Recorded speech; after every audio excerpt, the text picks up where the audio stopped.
ప్రేమించేటువంటి వాడుకున్నాడు. అంతము వరకు ఆయన ప్రేమించేవాడు. కనుక ఆయన శిష్యులతో ఆయన అన్నారు 14 మీ హృదయములను కలవరపడనీకుడి, దేవుని యందు విశ్వాసం ఉంచుతున్నారు, నా యందును విశ్వాసం ఉంచుడి. మానవ జీవితంలోనికి కలవరం అనేది నిత్యము ఉంటుంది, నిత్యము వస్తూ ఉంటుంది. ఈ కలవరంలో ఏం చేయాలనేది తెలియనటువంటి పరిస్థితి. చీకట్లో ప్రయాణం చేస్తూ ఉంటాడు. ఈ కలవరం అనేది మానవుని చీకట్లోనికి నడిపిస్తూ ఉంటుంది.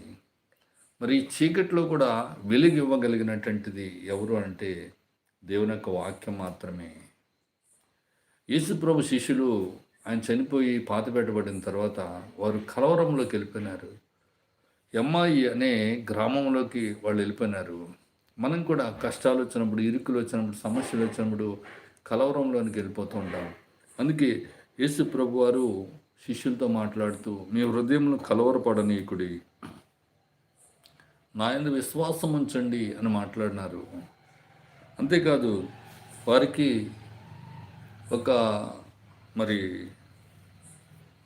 షాకింగ్ న్యూస్ చెప్తున్నారు. ఏంటనంటే, నా తండ్రి ఏంటి అనేక నివాసములు కలవు, లేని ఎడల మీతో చెప్పుదును, మీకు స్థలము సిద్ధపరచ వెళ్ళుచున్నాను. నేను వెళ్ళిపోతున్నా. ఎక్కడికంటే స్థలం సిద్ధపరచడానికి వెళుతున్నాను. నేను వెళ్ళి మీకు స్థలము సిద్ధపరిచి నేనుండి స్థలంలో మీరు ఉండులాగా మరలా వచ్చి నా యొద్ద నుండికి మిమ్మను తీసుకుని వెళతాను